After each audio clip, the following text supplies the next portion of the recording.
નમસ્કાર વિદ્યાર્થી મિત્રો, આપણે 9મા પાઠમાં રાજ્યનીતિના માર્ગદર્શક સિદ્ધાંતોથી ચાલુ કરીશું.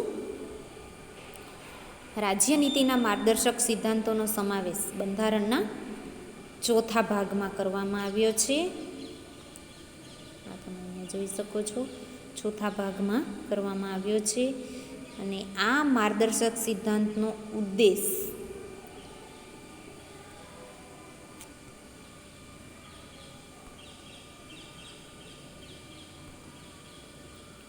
વર્તમાન અને ભાવિ કેન્દ્રો અને રાજ્ય સરકારોને જુદા જુદા નીતિ વિષમ ક્ષેત્રોમાં કઈ કઈ નીતિઓ ઘડવી એ સંબંધે માર્ગદર્શન આપવાનો છે. આ સિદ્ધાંતો માર્ગદર્શક છે, એનો અમલ કરવા રાજ્ય સરકારે બંધાયેલી નથી, પરંતુ નીતિ ઘડતરમાં આ સિદ્ધાંતોને કેન્દ્રમાં રાખીને નીતિઓ ઘડવાની અને તેનો અમલ કરવાની રાજનૈતિક ફરજ છે. હવે સિદ્ધાંતો એટલે કે સૌથી મહત્ત્વનો ઉદ્દેશ શું છે કે રાજકીય અને સામાજિક તેમજ આર્થિક ન્યાય મળી રહે. બીજું શું છે કે સમાજ રચનાની સ્થાપના કરવાના અને ઉદ્દેશો એટલે કે ધ્યેયોને પૂર્તિ માટે રાજ્યની નીતિ ઘડતરમાં દિશા સૂચન આપવાનો છે. અને ન્યાયતંત્ર દ્વારા સિદ્ધાંતોનો અમલ કરવાની જોગવાઈ બંધારણમાં નથી. તેથી મૂળભૂત સિદ્ધાંતોને આપણને કોઈ કાનૂની અધિકારો પ્રાપ્ત થતા નથી કે તેનાથી કોઈ કાનૂની પીઠબળ મળતું નથી. કાનૂની ઉપાયો પ્રાપ્ત થતા નથી. તેમ છતાં રાજ્યના કાયદાઓ ઘડતી વખતે તેના સંચાલનમાં પાયાના છે અને કેટલાક હકોનો પણ સમાવેશ કરવામાં આવેલો છે. તો ડૉક્ટર બાબા સાહેબ આંબેડકરે તેનું મહત્ત્વ દર્શાવતા 5 સિદ્ધાંતો આપેલા છે. અને એ સિદ્ધાંતો છે આપણા કે આ માર્ગદર્શક સિદ્ધાંતોને વિવિધ ભાગોમાં દર્શાવીને જાણકારી મેળવીએ છીએ.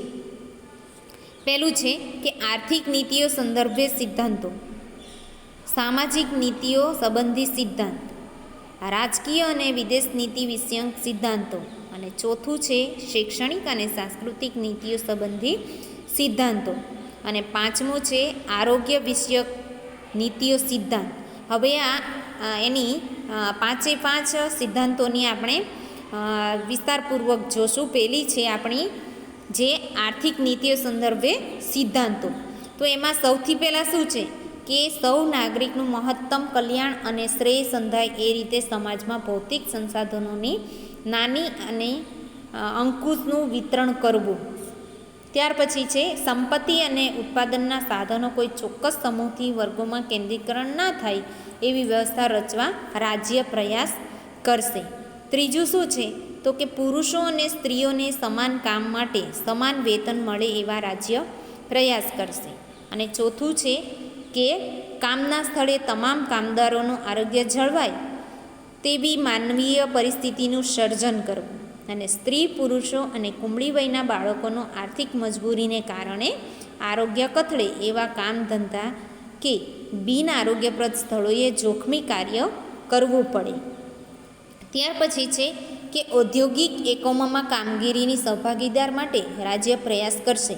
છઠ્ઠું છે કે બાળકોને આર્થિક લાચારીને કારણે તેનું કોઈ પણ પ્રકારે શોષણ ન થાય તે સ્વસ્થ અને સ્વતંત્ર રીતે ગૌરવપદ આ સ્થિતિમાં વિકાસ સાધે તે માટે જરૂરી તકો અને સવલતો ઊભી કરવા માટે રાજ્યો ખાસ પગલાં ભરશે.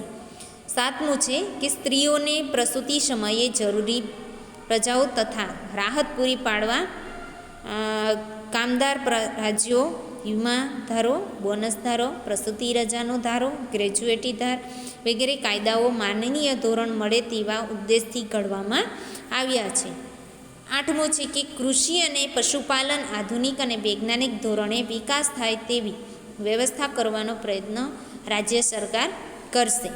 અને છેલ્લું છે કે રાજ્યના સૌને ન્યાય, સલામતી, તક મળે અને આર્થિક કે અસમર્થના કારણે કોઈપણ જરૂરતમંદ નાગરિકને ન્યાય મેળવવા માટે તો કોનો ઇનકાર કરવામાં નહીં આવે તથા તેઓને મફત સહાય મળી રહે તેવા રાજ્ય પ્રબંધ કરે અને કાયદા ઘડશે.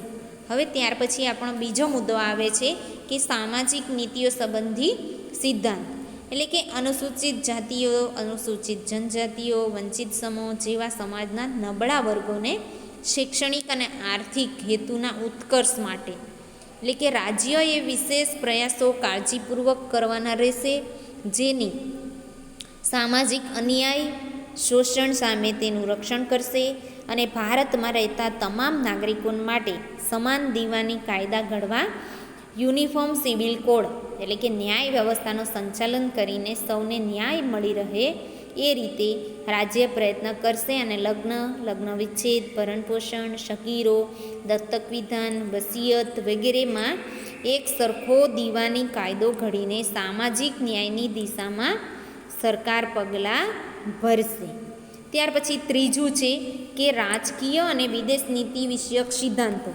હવે રાજકીય નીતિ વિષયક સિદ્ધાંતોમાં શું છે કે રાજ્ય ગ્રામ પંચાયતોની સ્થાપના કરવા માટે જરૂરી પગલાં ભરશે અને તેઓને સ્વરાજ્યના એકમ તરીકે કાર્ય કરી શકે તે માટે તેમને જરૂરી સત્તા અને અધિકારો અને આર્થિક સહાય આપશે.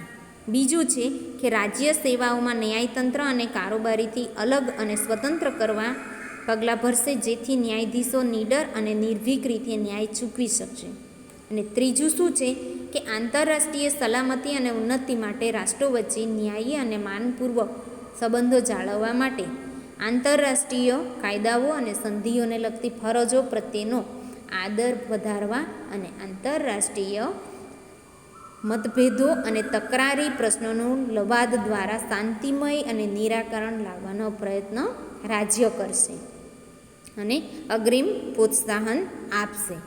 ત્યાર પછી છે ચોથું કે શૈક્ષણિક અને સાંસ્કૃતિક નીતિઓ સંબંધી સિદ્ધાંતો, એટલે કે 14 વર્ષની ઉંમર સુધીના તમામ બાળકોને બંધારણના આરંભ થયાના 10 વર્ષની અંદર મફત અને ફરજિયાત શિક્ષણ પ્રાપ્ત થાય તે માટે રાજ્ય પ્રયાસ કરશે, જે હવે 2009થી મજબૂત બન્યો છે.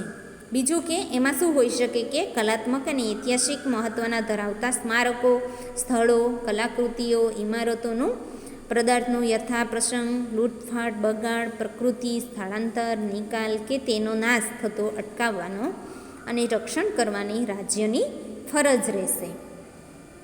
આમ રાષ્ટ્રના સાંસ્કૃતિક અને ઐતિહાસિક વારસાનું યોગ્ય રીતે જતન થાય તે જોવાનો ઉદ્દેશ છે.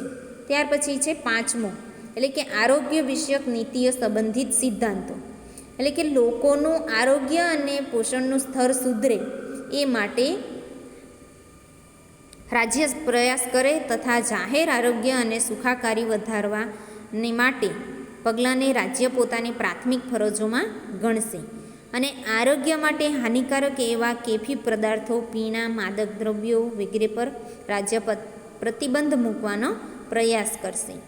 અને ત્રીજું છે કે દેશના પર્યાવરણનું રક્ષણ થાય અને તેમાં જરૂરી સુધારો થાય તે માટે રાજ્ય પ્રયાસ કરશે અને દેશના જંગલો અને વનસૃષ્ટિના રક્ષણ માટે ખાસ પ્રબંધ રાજ્ય કરશે.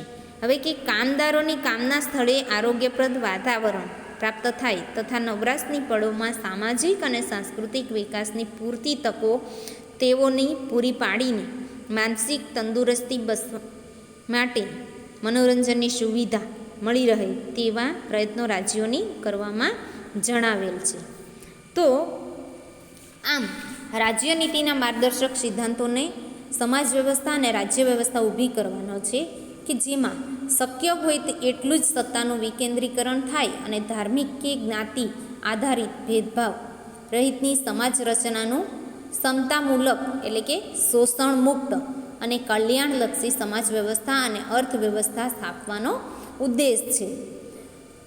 અર્થાત સામાજિક લોકશાહી અને આર્થિક લોકશાહીની સ્થાપના છે અને સામાજિક સલામતી દ્વારા સમાજના નબળા વર્ગોને ઉત્કર્ષ માટે વિવિધ કલ્યાણકારી યોજનાઓનો અમલ રાજ્ય કરશે એવી અપેક્ષા રાખવામાં આવી અને સામાજિક અને આર્થિક ક્ષેત્રે સુધી તેનું વિસ્તરણ થવું જોઈએ.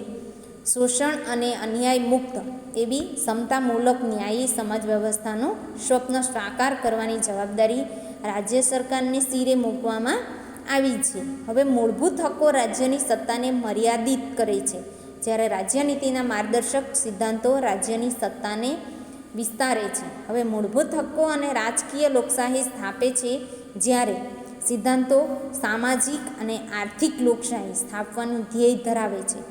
તેમની વચ્ચે કોઈ વિરોધ નથી, તેઓ એકબીજાના પૂરક છે. તો આ 9મો પાઠ અહીંયા પૂર્ણ થાય છે. અસ્તુ.